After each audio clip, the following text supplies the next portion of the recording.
ஓம் முக்தி ராஜமார்கவிதே வேதாந்த பாஸ்கராய நமஹ. தேசகால பரிச்சின்னம் மத்வாத்மானம் விமுச்யதே விமுக்தயே பவேத் பந்தா நான்யோ வேதாந்த பாஸ்கரஹ. ஆத்மானம் தேசகால பரிச்சின்னம் மத்வா முக்தோ பவதி. முக்தேஹே அயமேவ ராஜமார்கः அன்யः மார்கः நாஸ்त्येव. अद्य दिनस्य विषयः मुक्तेः राजमार्गः अयम्. दिनाङ्कः ஏப்ரல் மாசே 20 தினः. கைவல்ய உபனிஷத்தில் இடம்பெறுகின்ற 1:9 இந்த மந்திரத்தின் மூலமாக இன்று நாம் காணவிருக்கும் தலைப்பு முக்திக்கான ராஜமார்க்கம், ஒரே மார்க்கம் இதுவே. சயேவ சர்வம் யத்பூதம் யச்சபவ்யம் சனாதனம் ஞாத்வா தம் மிருத்யுமத்யேதி நான்யப் பந்தா விமுக்தயே. பூதம் பவத் பவிஷ்யத் இத்யேதத் சர்வம் அபி ஆத்மைவ. தாத்ருஷம் பரமாத்மானம் ஞாத்வா மிருத்யுமத்யேதி மோக்ஷஸ்ய அன்யஹா பந்தா நாஸ்தி. இந்த மந்திரத்தினுடைய பொருள் கடந்த காலம், நிகழ்காலம், எதிர்காலம், இது மூன்றுமே ஆத்மாவே. அதுவே பரமாத்மா.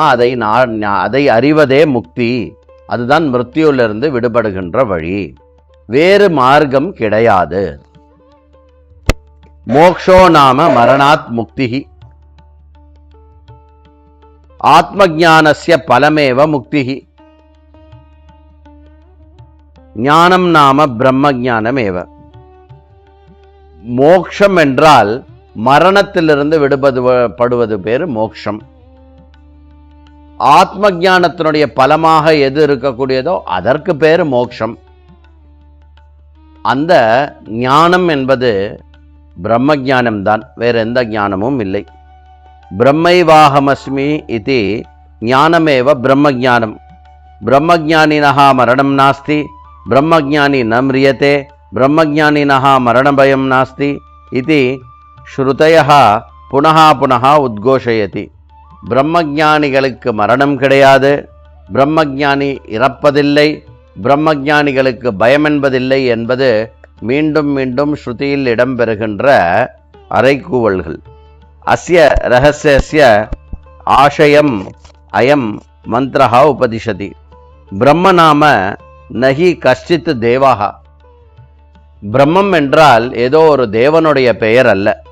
தேவாஹா தேசகால பரிச்சின்னாக, தேவதாக நாமரூபைஹி சம்சாரபந்தனைஹி பரிச்சின்னாக. தேவர்கள் என்றாலும் அவர்களும் வரையறைக்கு உட்பட்டவர்களே, நாமரூபம் கொண்டவர்களாக அவர்களும் சம்சாரத்தில் பந்தனமானவர்கள்தான். பிரம்மத்து ந தேசகால நாமரூபைஹி பரிச்சித்யதே. ததா அத்ய ஸ்வஹ இதி காலத்ரயம் தத்ர அத்ர இதி தேசம் ச அதீத்ய பரிசுத்ததயா பரம் பிரம்ம அஸ்மாக்கம் ஸ்வரூபதையைவ அவதிஷ்டதே. பிரம்மத்துக்கு தேச காலம் என்ற வரையறை கிடையாது. ததா, அதாவது தேச காலம் என்ற வரையறை இல்லாதது எதுவோ அது பிரம்மன்.